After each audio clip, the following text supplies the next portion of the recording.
BPSP farmers producer company Alanda. दोस्तों, सबसे पहले आप सभी को अंतर्राष्ट्रीय जैव ईंधन दिन की बहुत बहुत शुभकामनाएं। दोस्तों, यह दिन हर साल 10 अगस्त को मनाया जाता है। तो आप पूछेंगे कि आज क्यों शुभकामनाएं? आज तो 12 अगस्त है। तो दोस्तों, MCL पूरी दुनिया की एकमात्र ऐसी ऑर्गेनाइजेशन है कि जो जैव ईंधन के बारे में जो कार्य है, जो अवेयरनेस है, जो एक्टिविटी है, किसी एक दिन के लिए नहीं करती। और जहां तक इस सेलिब्रेशन की बात है, तो हम ये सेलिब्रेट एक दिन के लिए नहीं करते, एक हफ्ते के लिए नहीं करते, तो पूरे एक महीने के लिए करते हैं। हर साल 10 अगस्त से लेकर 10 सितंबर तक पूरा एक महीना MCL परिवार ये दिन, ये पूरा त्योहार मनाता है। दोस्तों, क्यों कोई भी दिन हम लोग सेलिब्रेट करते हैं? क्या वजह होती है? सबसे पहले वजह होती है कि उस दिन को इसलिए सेलिब्रेट किया जाता है कि लोगों को उसके बारे में पता चले, अवेयरनेस हो, लोगों को समझे, लोगों के बीच में जन जागृति हो। कभी कभी वो दिन ऐसा भी होता है कि उसके लिए कुछ हिस्टोरिकल इंपॉर्टेंस होता है, कुछ हुआ होता है कि जिसको सेलिब्रेट करते हैं। किसी एक ऐसे व्यक्ति का जीवन विशेष हो सकता है कि जिस व्यक्ति ने समाज के लिए, दुनिया के लिए, देश के लिए बहुत अच्छा कुछ कंट्रीब्यूशन किया है। अगर मैं जैव ईंधन दिन की बात करूं तो यह जैव ईंधन दिन इसलिए मनाया जाता है कि लोगों को इसके बारे में जन जागृति हो, अवेयरनेस हो, लोगों को यह पता चले कि इस जैव ईंधन का हमारे दुनिया में, हमारे आने वाले भविष्य में क्या अहमियत है। दोस्तों, यह दिन इसलिए मनाया जाता है कि लोगों को पता चले कि हमारी पूरी दुनिया में सबसे बड़ा जो प्रॉब्लम है आज, वो है ग्लोबल वार्मिंग। लोगों को पता चले कि ग्लोबल वार्मिंग की वजह से पूरी दुनिया आज खतरे में है। अगर इस पूरी दुनिया को, हमारे घर को अगर बचाना है तो उसका एकमात्र सॉल्यूशन है, और वो है जैव ईंधन। दोस्तों, यह दिन पूरे दुनिया में इसलिए मनाया जाता है कि पूरी दुनिया को पता चले कि हमें जल्द से जल्द ये जो फॉसिल फ्यूल है, ये जो खनिज ईंधन है, जिसकी वजह से ग्लोबल वार्मिंग हो रहा है, उसको जल्दी से जल्द बंद करके हमें इस जैव ईंधन के ऊपर जाना पड़ेगा। दोस्तों, जैसे जैसे दुनिया का विकास हो रहा है, डेवलपमेंट हो रही है, आबादी बढ़ रही है, हमारी जरूरतें भी बढ़ रही है। मनुष्य जैसे जैसे इस टेक्नोलॉजी की वजह से अधिक क्रांति कर रही है, उससे ज्यादा एनर्जी की जरूरत है। लेकिन यह एनर्जी अगर हम फिर से और कंटिन्यूसली इसी जहरीले ईंधन से लेंगे तो पूरी दुनिया जो आज खतरे में है और बर्बादी की तरफ जाएगी। तो इसका एकमात्र सॉल्यूशन है कि हम ज्यादा से ज्यादा इस जैव ईंधन का प्रयोग करें, और इसी के लिए इस हर साल पूरी दुनिया में इस दिन को मनाया जाता है। दोस्तों, यह दिन इसलिए मनाया जाता है, यानी आप पूछोगे कि 10 अगस्त ही क्यों? तो 10 अगस्त इसलिए कि इस दिन को एक महान शास्त्रज्ञ ने, जिसका नाम है सर रुडोल्फ डीजल, इन्होंने पूरी दुनिया में एक इंजन का खोज किया था, जिस इंजन का नाम है डीजल इंजन। दोस्तों, ऑफ कोर्स उस इंजन का नाम डीजल इंजन उनके नाम से पड़ा। जिस द्रवरूप ईंधन के साथ, ईंधन के ऊपर ये पूरी मशीन, ये पूरी टेक्नोलॉजी बाद में चलने लगी, उस द्रवरूप ईंधन को बाद में उसको भी डीजल कहा जाने लगा, only because of this scientist. इनके ही नाम से डीजल को हम डीजल कहते हैं। लेकिन क्या आपको पता है कि सबसे पहले ये जो इंजन उन्होंने बनाई वो डीजल पे नहीं चलाया था। सबसे पहले उन्होंने ये डीजल का इंजन जो चलाया था वो था पीनट ऑयल, हमारे मूंगफली का तेल। सबसे पहले इन्होंने इस इंजन की खोज करने के बाद यह इंजन पीनट ऑयल, मूंगफली के तेल पर चला था। दोस्तों, 10 अगस्त ही क्यों? तो 10 अगस्त को एक महान शास्त्रज्ञ ने एक महान काम किया था, सर रुडोल्फ डीजल। ये इन वैज्ञानिक ने दुनिया का पहला डीजल इंजन बनाया था। दोस्तों, यह वो इंजन था जो इसके बाद डीजल पे जलने लगा, और डीजल इस द्रवरूप ईंधन का जो नाम है, जो हम लोग पेट्रोल डीजल बोलते हैं, वो डीजल नाम भी इन्हीं शास्त्रज्ञों की तरफ से आया है। लेकिन क्या आपको पता है कि यह इंजन उन्होंने सबसे पहले पीनट ऑयल, मूंगफली के तेल के ऊपर चलाया था, और उन्होंने बाद में जाके यह कहा था कि ऐसा एक दिन आएगा कि हमें फिर से ये सब फॉसिल फ्यूल, ये सब खनिज से निकला हुआ जो द्रवरूप ईंधन है, उसको बंद करके हमें दुनिया को फिर से वेजिटेबल ऑयल के ऊपर चलाना पड़ेगा, यानी जैव ईंधन के ऊपर चलाना पड़ेगा, यानी बायोफ्यूल के ऊपर चलाना पड़ा। दोस्तों, तो उस उन दिनों तो ये ग्लोबल वार्मिंग वगैरह कुछ नहीं था, लेकिन ये एक्चुअली कोई भी साइंटिस्ट, कोई भी बता सकता है कि अगर सस्टेनेबिलिटी की बात जहां आती है तो ऐसी कोई भी चीज जो फाइनाइट सोर्स में अगर हमारे धरती के अंदर है वो इनफाइनाइट तक नहीं चल सकती, वो सस्टेनेबल नहीं हो सकती। सस्टेनेबल वही है जो बार बार हम लोग इस्तेमाल कर सकते हैं और बार बार उसको तैयार कर सकते हैं, और वही है जैव ईंधन।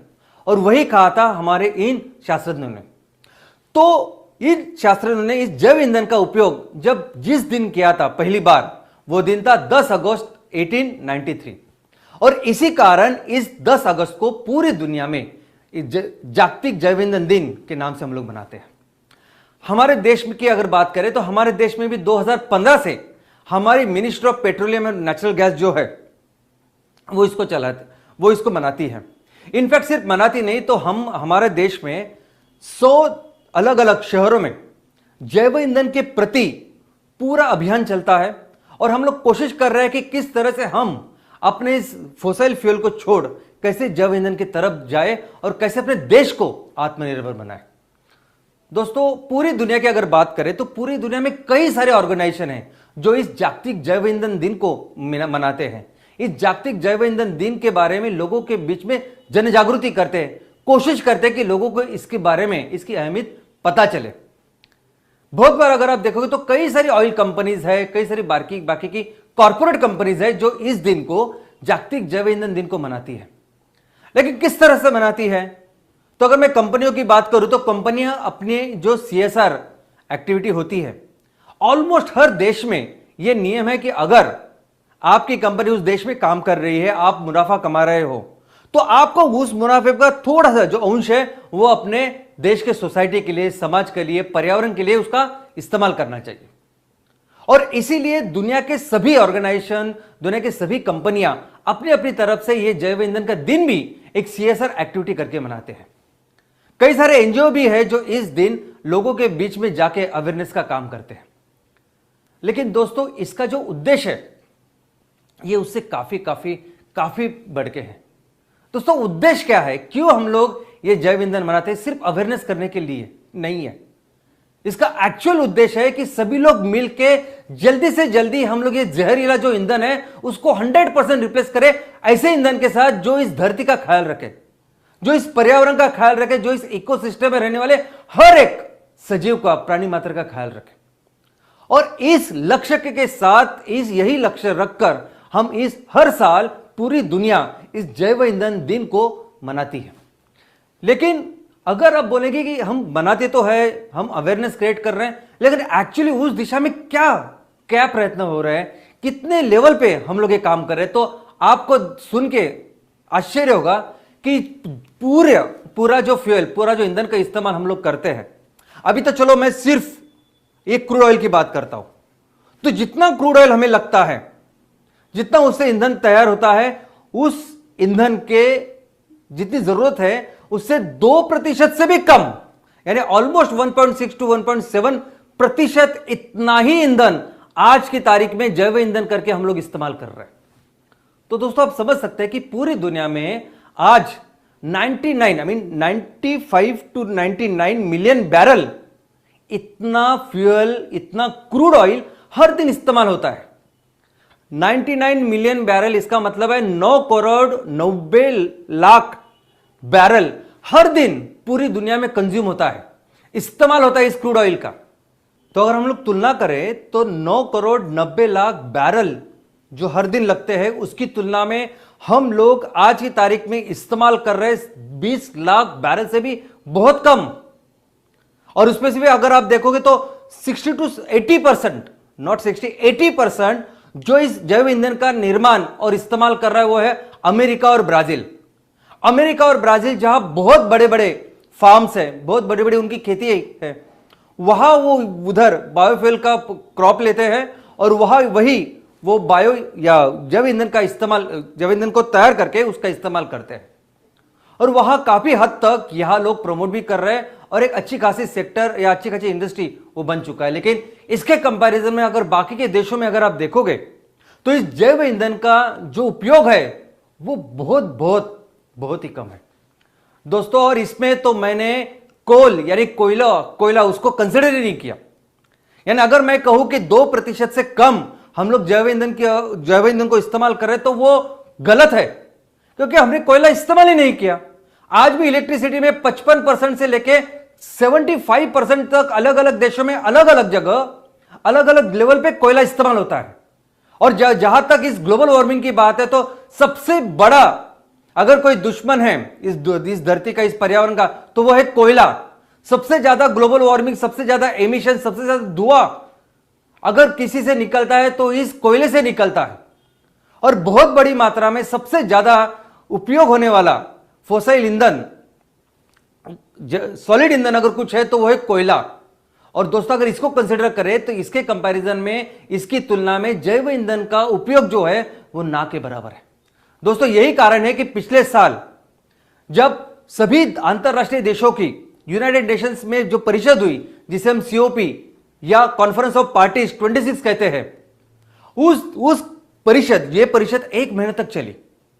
इस परिषद के पहले 6 महीने तक कई सारे ऑर्गेनाइजेशन, कई सारे देश ये तैयारी कर रहे थे कि कैसे इस परिषद में हम इस कोल को पूरी तरह से बैन कर दें, ताकि कोई दुनिया का कोई देश इसको इस्तेमाल ना करे और ये जो ग्लोबल वार्मिंग का बढ़ता खतरा है इसमें हम बंद करें इसको। लेकिन ये हुआ नहीं। दोस्तों ये है कोयला। कोयले की वजह से जो प्रॉब्लम, जो हानि पूरी दुनिया की हो रही है, ये शायद हमें अभी तक पता नहीं। इसलिए पूरे दुनिया में सबसे ज्यादा कोयला इस्तेमाल करने वाला देश में भारत दूसरे स्थान पे है दोस्तों। और अगर मैं MCL की बात करूं तो MCL एक्चुअली इस सॉल्यूशन के ऊपर काम कर रहा है। अगर मैं इस जैव ईंधन के दिन की बात करूं तो जैव ईंधन दिन से क्या अभिप्रेत है, क्या एक्सपेक्टेड है कि पूरी दुनिया मिलके हम हमारी इस धरती मां को, इस पर्यावरण को बचाए, जो हमारा एक ही घर है इसको बचाए। और इसके लिए बचाने का एक ही तरीका, ये जो फोसिल फ्यूल है इसको 100% रिप्लेस करें हम इस जैव ईंधन के साथ। कौन कर रहा है ये? पूरी दुनिया का जब हमने पूरा जो देखा, कौन सा देश है, कौन सा ऐसा ऑर्गेनाइजेशन है जो बहुत बड़ी मात्रा में और इस ऑयल एंड गैस के लेवल का, इस स्तर का, स्केल का काम कर रहा है? कोई नहीं। दोस्तों मैं प्राउडली, पूरे गर्व के साथ कह सकता हूं कि MCL पूरी दुनिया की एकमात्र ऐसी ऑर्गेनाइजेशन है जो एक्चुअली सॉल्यूशन के ऊपर काम कर रही है, जो दिखाने के लिए, बताने के लिए कुछ नहीं, लेकिन हम लोग एक्चुअली इस दुनिया को बचाने का काम कर रहे हैं। हम इस जैव ईंधन को लेकर इतने सीरियस है, इस लेवल पे काम कर रहे हैं कि जो पूरी दुनिया को पता चले कि किस तरह से आने वाले दिनों में हम इस इकोनॉमी को सस्टेनेबिलिटी की तरफ लेके जाए। दोस्तों स्केल, मैं हमेशा कहता हूं स्केल। ऑयल एंड गैस की जब भी बात आती है, इस एनर्जी, ऊर्जा की जब भी बात आती है, सबसे इंपॉर्टेंट है स्केल। सबसे ज्यादा सेल होने वाली, सबसे ज्यादा कंज्यूम होने वाली अगर कोई कमोडिटी है पूरी दुनिया में तो वो है ईंधन। पूरी दुनिया को सबसे ज्यादा लगने वाली चीज है वो ईंधन। और अगर उसको 100% रिप्लेस करना है तो हमें काम भी उतना 100% काम भी उस स्केल पे करना पड़ेगा। लेकिन जैव ईंधन की प्रोजेक्ट लेके अगर आप पूरी दुनिया में देखेंगे तो सिर्फ बायो सीएनजी की बात लेते तो दुनिया का सबसे बड़ा बायो सीएनजी प्लांट हमारे भारत देश में है। कुछ महीने पहले हमारे माननीय पंतप्रधान साहब ने जो इंदौर का बायो सीएनजी का प्लांट जिसका उद्घाटन किया, वो दुनिया का सबसे बड़ा प्लांट है और जिसकी क्षमता है 17 टन पर डे आउटपुट। इसका मतलब है ऑलमोस्ट 100 बैरल पर डे। इसके पहले 2017 में माननीय मनोहर पर्रिकर साहब और हमारे गडकरी साहब, इन्होंने पुणे में एक प्लांट का उद्घाटन किया था जिस प्लांट की क्षमता भी बहुत कम थी। दोस्तों कई सारे प्लांट है जो बायो सीएनजी बना रहे हैं, लेकिन उनकी जो क्षमता है वो जरा भी मैच नहीं है, उनकी कंपैरिजन ही नहीं कर सकते हम लोग। जिस स्केल में, जिस क्षमता में आज की तारीख में ऑयल एंड गैस की इंडस्ट्री चलती है, उसका उत्पादन होता है, उसका कंजम्पशन होता है, उसके कंपैरिजन में दुनिया के जितने भी प्लांट है इस जैव ईंधन के नाम पे चलने वाले, जैव ईंधन का उत्पादन करने वाले, ये पीनट्स भी नहीं है। दोस्तों आज MCL बायोफ्यूल स्टेट का जो प्रोजेक्ट है, हम हर तहसील में 100 टन पर डे आउटपुट का मिनिमम बिजनेस स्केल का काम कर रहे हैं। लेकिन हमारे देश का जो क्षमता है, हमारे देश की क्षमता ये 500-600 टन पर डे प्रति तहसील की है। जैव ईंधन के क्षेत्र में जो भी कंपनियां, जो भी देश काम कर रही है, सबसे ज्यादा काम करने वाले इनके आगे जो है वो जर्मनी हो सकती है, ऑस्ट्रेलिया हो सकता है, यूएस हो सकता है। अगर इस बायोगैस की भी बात करें तो जर्मनी में मैक्सिमम जगह पे बायोगैस के प्लांट्स हैं, लेकिन वो सभी बायोगैस के प्लांट एक दूसरे के साथ ग्रिड से जोड़ के वो गैस इलेक्ट्रिसिटी बिजली का उत्पादन करने में उसका उपयोग किया जाता है। ऐसे स्केल पे, इस लेवल के स्केल पे काम करने वाला दुनिया में कोई प्लांट है ही नहीं। जिस अमेरिका और ब्राजील की हम लोग बात कर रहे हैं वहां भी अगर आप देखोगे तो वहां इन हाउस कंजम्पशन ज्यादा है और वहां की जो क्षमता है हर प्लांट की वो बहुत बहुत कम है। और जिस स्केल की एमसीएल बात कर रही है, जिस स्केल के साथ एमसीएल हर तहसील में प्रोजेक्ट का उत्पादन करने वाली है, ये स्केल पूरी दुनिया में एक अलग लेवल का डिसरप्शन है। दोस्तों, अगर बिजनेस मॉडल, ये दूसरा सबसे बड़ा प्रॉब्लम है इस इंडस्ट्री में, वो है बिजनेस मॉडल। यानी क्या? तो सबको पता है कि ये बायोमास है और इस बायोमास से ये ऐसे जैव ईंधन या बायोफ्यूल हम लोग तैयार कर सकते हैं। लेकिन जैसा हमने अभी डिस्कस किया कि बहुत बड़ी मात्रा में ईंधन लगता है, बहुत बड़ी मात्रा में।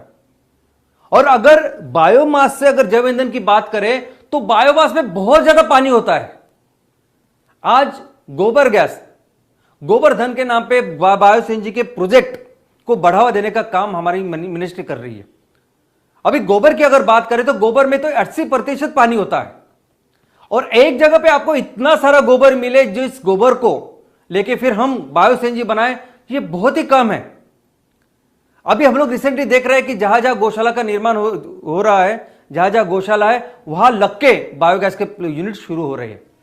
लेकिन जो चित्र आप यहां देख रहे हैं, ये जो यूरोप का, ऑस्ट्रेलिया का, अमेरिका में ऐसा चित्र दिखेगा जहां खेतें बहुत बड़ी होती है, जहां 100 हेक्टर, 200 हेक्टर, 500 हेक्टर की खेतें होती है खुद की। तो वहां लोग कैसे तैयार करते हैं? तो वहां खुद उस रॉ मटेरियल का निर्माण करते हैं और उसी रॉ मटेरियल से लेके वही खेतों में ही उनका प्लांट होता है मैन्युफैक्चरिंग, और वही वो जैव ईंधन का निर्माण करते हैं। वो बायो इथेनॉल हो सकता है, बायोडीजल हो सकता है या बायोगैस हो सकता है। लेकिन हमारे देश की बात करें तो हमारे देश में अभी तक जैव ईंधन की निर्मित ये सिर्फ और सिर्फ कचरे के ऊपर तैयार करना, इसी तत्व को लेके की गई है। बीएआरसी के कई सारे प्लांट हमने देखे, कितने सारे सालों से कितने सारे नगर पालिका में बीएआरसी के plant, Bhabha atomic research centre के प्लांट 5 टन 10 टन के प्लांट लगे हुए हैं। लेकिन अगर आप देखोगे तो जैव ईंधन की जो निर्मित होनी चाहिए वह नहीं हो रही, क्योंकि कई अलग अलग तरह का कचरा वहां जाता है और वो प्रोसेस जो है डाइजेशन की वो अच्छी काम नहीं करती। इंदौर का प्रशासन बहुत अच्छा काम कर रहा है, इसलिए बहुत अच्छा जो रॉ मटेरियल है, जो कचरा है, वो वहां जा रहा है और इंदौर नगर निगम में बायोसीएनजी का उत्पादन हो रहा है। लेकिन यही अगर हम लोग अच्छे स्केल पे करना चाहे, अगर हम लोग ठाने कि हमारे देश में या कहीं भी ये काम करना है, जैव ईंधन को बहुत बड़े स्केल के ऊपर काम करना है, तो करे कैसे? ये सबसे बड़ा प्रॉब्लम है, बिकॉज ये फैक्ट्री जैसा नहीं है। इसका रॉ मटेरियल की जो साइज होते हैं, इसके रॉ मटेरियल जो आक्रमण होता है वो 10 गुना होता है प्रोडक्ट से। तो इसको कैसे हैंडल करें? और दूसरा, ये जो प्रोडक्ट है, ये जो रॉ मटेरियल होता है, ये खराब हो सकता है, इसकी जो शेल्फ लाइफ बहुत कम होती है। आपने कोई भी चीज ऐसी छोड़ी, जो ऑर्गेनिक वेस्ट की मैं बात कर रहा हूं, तो 12 घंटे के बाद उससे बदबू आनी चालू होती है। तो किस तरह से इसको मैनेज करें, किस तरह से हम लोग इस पूरे रॉ मटेरियल को ऑर्गेनाइज करें, इसका सप्लाई चेन बनाएं, ये सबसे मुश्किल काम आज तक है। इसी के वजह से इसमें कोई भी कॉर्पोरेट इतने बड़े लेवल पे, इतने बड़े स्केल पे काम नहीं कर रहा है। और यही मुझे लगता है सबसे बड़ी ताकत है एमसीएल की। एमसीएल आज जिस तरीके से काम कर रहा है, एमसीएल जिस तरीके से ग्राम पंचायत लेवल पे हम लोग काम कर रहे हैं, ये दुनिया को एक बहुत ही अलग ऐसा सबक है कि किस तरह से आपने सभी लोगों को मिलकर, सभी लोगों के साथ ये काम करना चाहिए। किस तरह से हम लोग रॉ मटेरियल को ऑर्गेनाइज करें और किस तरह से उसका जैव ईंधन को निर्माण करें, ये बहुत ही जबरदस्त ऐसा बिजनेस मॉडल एमसीएल ने पूरी दुनिया के सामने रखा है। इसमें सबसे इंपॉर्टेंट बात थी वो है रॉ मटेरियल वैल्यू चेन को कंट्रोल करने की। ये वैल्यू चेन निर्माण का बहुत इंपॉर्टेंट काम आज दुनिया के सामने एमसीएल कर रही है दोस्तों। और भारत, हमारा देश का इतिहास, हमारा वो देश है, वो महान देश है कि जिसने हम मनुष्य की जितना भी इतिहास है उस इतिहास में 90% ऑफ द टाइम हमने पूरी दुनिया का नेतृत्व किया है। अगर मैं सिर्फ अर्थव्यवस्था की बात करूं, इकोनॉमी की बात करूं, तो पूरी इस 90% ऑफ द टाइम ये जो पूरा इतिहास हमारे सामने है, 90% से भी ज्यादा अधिक कालखंड तक भारत दुनिया की सबसे बड़ी इकोनॉमी थी। पूरी दुनिया के लिए 30% से ज्यादा जीडीपी का निर्माण भारत करता था। क्यों करता था? क्योंकि भारत को कुदरत ने इतना कुछ दिया है, इतनी मेहरबानी की है। हमारे पास इतनी गंगा यमुना से लेके इतनी बड़ी बड़ी अच्छी अच्छी नदियां हैं, हमारे पास भूमि इतनी अच्छी है, हमारे पास विशाल हिमालय है। हमारी रचना ही मुझे लगता है कि कुदरत ने अपने हाथों से ऐसी की है कि भारत के पास वो स्ट्रेंथ है, वो ताकत है कि हम इस बायोफ्यूल में भी, इस जैव ईंधन में भी दुनिया का नेतृत्व कर सकते हैं। हां दोस्तों, हमारे पास इतनी कैपेबिलिटी है, हमारे पास इतनी ताकत है, हमारे पास दिया हुआ भगवान का इतना बड़ा आशीर्वाद है कि हम आगे चल के दुनिया के सबसे बड़े ओपेक देश बन सकते हैं। यानी वो देश जो आज की तारीख में 82% जो क्रूड ऑयल है वो इंपोर्ट करता है, बाहर से मंगाता है, अपने ईंधन के लिए बाहर के देशों के ऊपर जो निर्भर है, वो देश दुनिया का सबसे बड़ा ईंधन निर्माण करने वाला देश बन सकता है। इतनी ताकत आज भारत में है। दोस्तों, हम अगर साथ मिलके हर ग्राम पंचायत में, हर तहसील में जो किसान हैं, जो ये करने वाले, इनके हाथ मजबूत करें तो पूरे दुनिया के लिए 20% तक ईंधन हम लोग तैयार कर सकते हैं।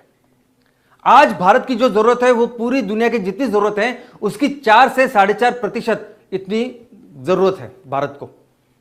उससे ही हम लोग 82% हम लोग इंपोर्ट करते हैं। तो सोचिए, वही भारत पूरी दुनिया की जितनी जरूरत है उसकी 20%, 20% इतना ईंधन का अगर निर्माण करे तो हम लोग क्या बन सकते हैं? ओपेक यानी क्या? Oil producing and exporting countries. आज की तारीख में नंबर 1 जो देश है जो सबसे ज्यादा इस ईंधन का निर्माण करता है और बेचता है बाहर, वो है रशिया। रशिया सबसे ज्यादा 10% ईंधन पूरी दुनिया में जो आज की तारीख में बेचा जाता है वो रशिया बेचता है। और यही वजह है कि रशिया की इतनी जरूरत हुई है कि उसने यूक्रेन के साथ सबके सामने ये जंग छिड़ी है। यूक्रेन ऐसा देश है कि जिसके थ्रू ये सभी पाइपलाइन यूरोप को जाती है और यूरोप को 40% से भी ज्यादा नेचुरल गैस रशिया सप्लाई करता है।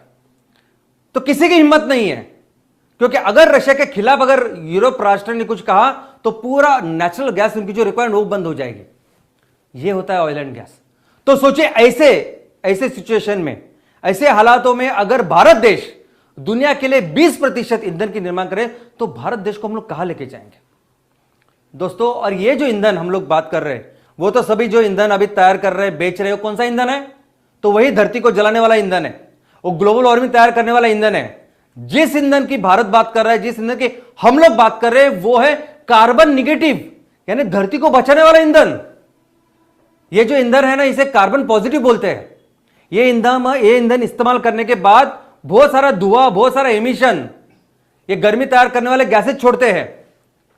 और रिन्यूएबल इंडस्ट्री के नाम पे जो भी इंडस्ट्री आज फैल रही है, लोग बिजनेस कर रहे हैं, वो कौन सी इंडस्ट्री है जिसको लोग कहते हैं कार्बन निगेटिव, यानी हमारे ईंधन के इस्तेमाल के बाद कोई भी एक्स्ट्रा धुआं नहीं जाएगा।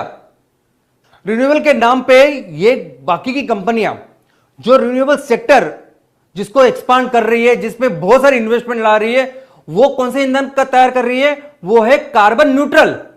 यानी उनका कहना है कि हमारे ईंधन का अगर आप इस्तेमाल करोगे तो कोई भी एक्स्ट्रा धुआं वातावरण में नहीं जाएगा, कोई भी एक्स्ट्रा कार्बन, वो ग्लोबल वार्मिंग होने वाला कार्बन ज्यादा तैयार करने वाला धुआं हम लोग इस्तेमाल नहीं करेंगे, पूरा न्यूट्रल हो जाएगा।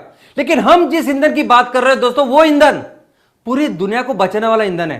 क्योंकि हमारे ईंधन के साथ हमारा ईंधन जब इस्तेमाल होगा, उसके बाद जो धुआं निकलेगा, वो धुआं तो हमारे नेपियर ग्रास, हमारी घास तो सोख ही लेगी, लेकिन उससे ज्यादा ये पूरे वातावरण में जो ऑलरेडी धुआं, जो ऑलरेडी कचरा है, उसको भी साफ करेगी। वो पूरा कचरा लेके, वो पूरा कार्बन लेके वो जमीन में उसको गाड़ देगी, जिसे कहते हैं कार्बन सिक्वेस्ट्रेशन। तो दोस्तों रशिया के साथ या किसी भी देश के साथ हम लोग तुलना ही नहीं कर सकते। आज ग्लोबल वार्मिंग करने वाला ईंधन वो बेच रहे हैं और इतनी बड़ी हुकूमत करके उसके बेस पे आज इतनी जरूरत वो कर रहे हैं। हम तो दुनिया को बचाने वाला ईंधन जो सबकी जरूरत है पूरी दुनिया का, अगर उसको 20% तक करे तो सोचिए हम सब मिलके अपने देश को कहां लेके जाएंगे। और दोस्तों यही है सस्टेनेबल सॉल्यूशन ना। जहां तक सस्टेनेबिलिटी की बात है, यानी अगर हम जो दुनिया पिछले हजारों लाखों सालों से चलती आ रही है आगे के हजारों लाखों सालों तक चले, ऐसा अगर हमें लगता है तो सस्टेनेबिलिटी के लिए यही तो सॉल्यूशन है, दूसरा सॉल्यूशन ही नहीं है। अगर रिन्यूएबल के नाम पे अगर आप देखोगे तो इस रिन्यूएबल में कई सारे अलग अलग चीजें, सोलार है, विंड है, बाकी की चीजें, और दूसरी तरफ है जैव ईंधन। इन सभी जो कैटेगरीज है, इन सभी कैटेगरी में अगर एक्चुअली रियली कुछ सस्टेनेबल है, सही मायने में कोई शाश्वत है, तो वह है जैव ईंधन। सबसे पहले मैं आपको बताऊं कि ये रिन्यूएबल सेक्टर में क्या होता है। तो बिजली तैयार की जाती है। कैसे बिजली तैयार करते हैं आप? तो आप हवा से बिजली तैयार कर सकते हैं, आप सोलर यानी सूरज की किरणें, उससे आप बिजली तैयार करते हैं या आप ऊर्जा तैयार करते हैं। और उसके लिए क्या इस्तेमाल करते हैं? तो उस सोलर यानी उस सूरज की जो एनर्जी है, ऊर्जा है, उसको इलेक्ट्रिसिटी में कन्वर्ट करने के लिए आप एल्यूमिनियम या बाकी सभी मेटल की शीट तैयार करते हो और जमीन पे रखते हो। क्या है ये? जो कुदरत ने दिया हुआ इतना जबरदस्त जो सॉल्यूशन आज हमारे सामने है, पेड़, वो पौधे, ये वो खेत में जो हम लोग उगाते हैं, वो सब वो बेस्ट सोर्स है, बेस्ट जरिया है कि जिसके तहत ये पूरी जो सूरज की ऊर्जा है, सूरज की एनर्जी जो हमें मिलती है। इतना बेसिक, सिंपल और कुदरत ने दिया हुआ इतना अच्छा सॉल्यूशन छोड़ हमें क्यों इस मिडल की तरफ जा रहे हैं, मुझे समझ में नहीं आता। और कब तक जाएंगे, कब तक करेंगे आप ये? एक तो ये जो उस पर जो धूल चढ़ती है उसको साफ करना होता है, और जिनकी जो लाइफ होती है, लोग कहते हैं कि 30 साल तक होगी, लेकिन पता नहीं, अभी तक तो 10 साल भी नहीं हुए। तो ये 5, 10, 15, 20 साल तक, उसके बाद में सब इसकी लाइफ जब निकल जाएगी तब क्या करेंगे इतने कचरे का? ये मेटल का कचरा जो तैयार होगा, ये ई वेस्ट तैयार होगा, क्या करोगे आप? दोस्तों सबसे बढ़िया अगर कुछ है, और इसके आगे का मैं आपको बात बताता हूं। आगे की बात है कि ये जो इस इलेक्ट्रिसिटी के ऊपर चलने वाली गाड़ियां, इसका आजकल खूब ज्यादा बहुत सारी कंपनियां प्रमोट कर रही है। इलेक्ट्रिक व्हीकल का मार्केट यही आने वाले दिनों में होगा, यही सस्टेनेबल की तरफ, ग्लोबल वार्मिंग को जो सॉल्यूशन है वो यही है, ऐसे सब लोग बोलते हैं। आपने कभी देखी इलेक्ट्रिक कार? कभी इलेक्ट्रिक कार में 40% से भी ज्यादा पैसे जो रहते हैं ना, वो सिर्फ और सिर्फ इस बैटरी के लिए, बैटरी का कॉस्ट होता है वो। आपने कभी बच्चों की खेलने की कार देखी है? खिलौने में जो कार होती है, कभी ओपन करके देखना, उसमें वो बैटरी होती है और बैटरी को लगा हुआ एक इंजन होता है बस। तो जहां जितने आप बैटरी चार्ज करते रहते हैं, वैसे वो बैटरी चार्ज होती रहती है और उसको इंजन को चलाती है, और कुछ दिनों बाद वो बैटरी रिप्लेस करनी पड़ती है। वो सेम चीज हमारे कारों में इस्तेमाल हो रही है। आप देखोगे ये सब जो आप देख रहे हैं अभी स्क्रीन के ऊपर, ये पूरा बैटरी है, ये पूरी कार बनी होती है बैटरी से। और इस बैटरी को लगने वाला जो मिनरल्स है वो कहां से आता है, कैसे बनती है बैटरी? अगर आप देखोगे तो आप हैरान हो जाओगे। आप पढ़ोगे तो आपको समझ में आएगा कितनी ज्यादा बर्बादी हम इस बैटरी के मिनरल्स के लिए कर रहे हैं। और पूरी दुनिया में जहां जहां ऐसी खदानें हैं जहां बैटरी के मिनरल्स मिलते हैं, वहां पूरे पर्यावरण को हम लोग नुकसान पहुंचा रहे हैं। आज भी अगर आप देखोगे तो इस बैटरी की जो गाड़ियां है जिसके ऊपर चलती है इलेक्ट्रिसिटी, वो इलेक्ट्रिसिटी कितनी बड़ी, I mean more than 65 to 70%, 70% से ज्यादा बिजली आज भी कोयले जैसे फोसाइल फ्यूल से हम लोग बनाते हैं। तो कहां है ये सस्टेनेबल? और कब तक जाएंगे, कहां तक जाएंगे आप ये बैटरी बनाने के लिए जो मिनरल्स हैं उसके लिए? पूरी दुनिया आप पूरी जगह उजाड़ देते हो, पूरे जंगल को काट देते हो और नीचे नीचे जाते हो इस मिनरल्स के लिए। दोस्तों ये सस्टेनेबल नहीं है। सस्टेनेबल ये है, सस्टेनेबल ये है जो कुदरत ने इतने सालों से हमें दिखाया है। सबसे बेस्ट, सबसे बढ़िया बैटरी ना कुदरत ने, इस भगवान ने बनाई है। और पता है वो क्या? वह है ये पेड़। अरे हम लोग आज जो ऊर्जा का हम लोग इस्तेमाल कर रहे हैं, वो ऊर्जा किसने स्टोर करके रखी है? आज जिस क्रूड ऑयल को हम लोग इस्तेमाल कर रहे हैं, जिस कोयले को हम लोग इस्तेमाल कर रहे हैं, वो ऊर्जा इतने लाखों सालों तक किसने संभाल के रखी? तो वो है ये पेड़। ये दुनिया की बेस्ट बैटरी है, ये दुनिया का सबसे बेस्ट जरिया है, कुदरत ने दिखाया हुआ जरिया है कि जिससे हम लोग ये सूरज की ऊर्जा, सूरज की रोशनी हम लोग पूरी दुनिया में आज फैला सकते हैं। आज मैं ये जो बात कर रहा हूं, मेरे अंदर जो ऊर्जा है ना, ये भी सूरज की ऊर्जा है, क्योंकि ये जो पेड़ है, ये पेड़ क्या करते हैं? तो सूरज की रोशनी लेके अपनी खुद का अन्न तैयार करते हैं। जब वो अपने लिए फूड तैयार करते हैं तो उनको ही खाते हम लोग, सब्जी खाते हम लोग, तो वही ऊर्जा हमें प्राप्त होती है। वैसे ही पूरे छोटे जो सजीव हो सकते हैं उनको ऊर्जा प्राप्त होती है। उन छोटे सजीवों को मिलकर खाके बड़े बड़े जानवर, उनको ऊर्जा प्राप्त होती है। तो ये जो पूरी ऊर्जा है, इनफैक्ट अभी जो लाइट है, सब कुछ जो है, ये फॉसिल फ्यूल वगैरह, ये सब कुछ जो सूरज की रोशनी है, सूरज की ऊर्जा है। और इसका कितना बेसिक, कितना सिंपल, कितना अच्छा तरीका आज हमारे सामने है इस पेड़ का, इस खेती का। इससे बढ़िया कोई भी सोलर पैनल, कुछ सोलर पैनल के सामने ये, इसके सामने सोलर पैनल हम तुलना ही नहीं कर सकते। इतना बढ़िया, इतना सस्टेनेबल तरीका इन पेड़ों ने, इस एग्रीकल्चर ने, इस खेतों ने हमारे सामने रखा है। यही वो ऊर्जा है जो सब में आज हमारे इसमें है, वही फॉसिल फ्यूल में ही है।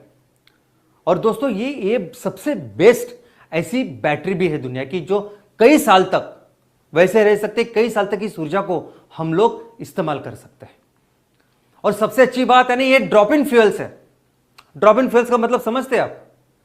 यानी ये जैव ईंधन इस तरह के ईंधन है कि जो आज हमारे ग्राहकों का जो एग्जिस्टिंग इंफ्रास्ट्रक्चर है उसमें हम लोग इस्तेमाल कर सकते हैं। यानी आपके अगर पेट्रोल की गाड़ी है, आपकी अगर डीजल की गाड़ी है, तो वहां बिना कोई चेंज हम लोग इसको इस्तेमाल कर सकते हैं। वैसे इस इलेक्ट्रिक कार का नहीं है। आपकी कोई भी पेट्रोल डीजल की कार इस पे इलेक्ट्रिक के ऊपर चलेगी नहीं, आपको पूरी तरह से नई गाड़ी लेनी पड़ेगी। आपका कोई भी चूल्हा उसके ऊपर नहीं चलेगा। हमारा वैसा नहीं है। जैव ईंधन इस तरह का ईंधन है कि आपको ऊपर का चूल्हा वैसे ही रखिए, आप सिर्फ एलपीजी का सिलेंडर निकालिए और हमारा सिलेंडर लीजिए। तो इसको कहते हैं ड्रॉप इन फ्यूल्स। तो ऐसे ईंधन का निर्माण हम लोग कर रहे हैं, या जैव ईंधन पूरी दुनिया के लिए ऐसा एक सोल्यूशन है कि जहां कस्टमर्स को, जहां ग्राहकों को अपना इंफ्रास्ट्रक्चर बदलने की जरूरत नहीं। आज जो भी इंफ्रास्ट्रक्चर बना हुआ है उसमें ही हम लोग इसको इस्तेमाल कर सकते हैं। यहां तक कि फिलिंग स्टेशन, आज के जो फिलिंग स्टेशन है उसको इस्तेमाल कर सकते हैं। नए नए चार्जिंग स्टेशन के लाने की जरूरत नहीं है। और दोस्तों MCL is the way. MCL पूरी दुनिया को दिशा दिखाने का काम कर रहा है, क्योंकि कितने सालों से लोग बहुत सारे काम कर रहे हैं। मैं ये भी बोलता था कि जेन्युइनली लोग काम कर रहे हैं, कई सारे संगठन काम कर रहे हैं, कई सारे लोग काम कर रहे हैं, देश काम कर रहे हैं इसके ऊपर, लेकिन किस तरीके से करें? मुझे लगता है कि आज पूरी दुनिया के सामने एमसीएल ने रखा हुआ ये बहुत ही अच्छा ऐसा सोल्यूशन है। और यस, एग्जीक्यूशन इज एवरीथिंग। अब ये हम किसी कॉन्फ्रेंस में नहीं जाएंगे, इसके ऊपर ना बहस करेंगे, ना डिस्कशन करेंगे, कुछ नहीं करेंगे। हम पूरी दुनिया को एक करके दिखाएंगे, क्योंकि हम इसमें नहीं मानते कि हमें बहुत ज्यादा किसी मंच पे जाके, सीओपी में जाके, यूनाइटेड नेशंस में जाके बहस करने की जरूरत है।